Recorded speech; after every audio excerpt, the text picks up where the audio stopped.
পুজো নিয়ে রাজনীতি করা হোক বা কোনোই ফেস্টিভ্যাল নিয়ে রাজনীতি করা একদমই ঠিক না, কন্ডেমেবল।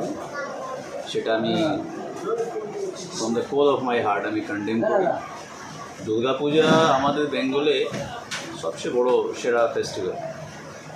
এবার এই ফেস্টিভ্যালে যদি কেউ রাজনীতি করে, সে আমি মানুষ মনে করি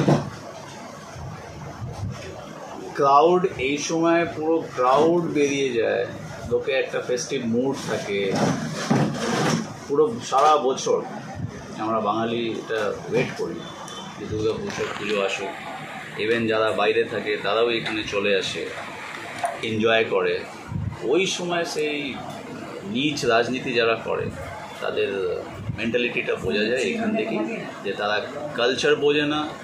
তারা বেঙ্গলি কালচার থেকে তো আমার মনে হয় একদমই জানে না যে বাংলা জন্যে আর বাঙালি জন্যে এই দুর্গাপূজাটা কী।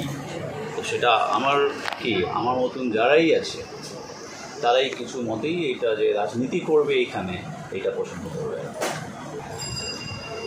প্রথমে শুভেচ্ছা রইল সবাইকে, যারা ভারতবাসী, যারা বেঙ্গল থেকে বাইরে, তাদেরকে বলবো বাংলায় আসুক, বাংলাকে দেখুক, ফার্স্ট হ্যান্ড এক্সপিরিয়েন্স করুক। বাংলা থেকে দূরে থেকে বাংলাকে বুঝতে পারবে না, বেঙ্গলি কালচারকে বুঝতে পারবে না। যারা আমরা বাঙালি তাদেরকে বলবো আপনারা এনজয় করুন, একদম ফেস্টিভ মোডে থাকুন, কিন্তু আইন মেনে চলুন, প্রশাসনকে কোঅপারেশন করুন। প্রশাসন আপনার জন্যে, গভর্নমেন্ট আপনার জন্যে। প্রশাসন যা আইন মানতে আপনাদের বলছে, হয়তো কোনো সময় আপনাদের খারাপ লাগতে পারে, কিন্তু সেটা আপনার ভালোর জন্য। কোনো জায়গায় ক্রাউড এত হয়ে যাচ্ছে যে ক্রাউড ম্যানেজমেন্ট কী যারা করে তারা বোঝে।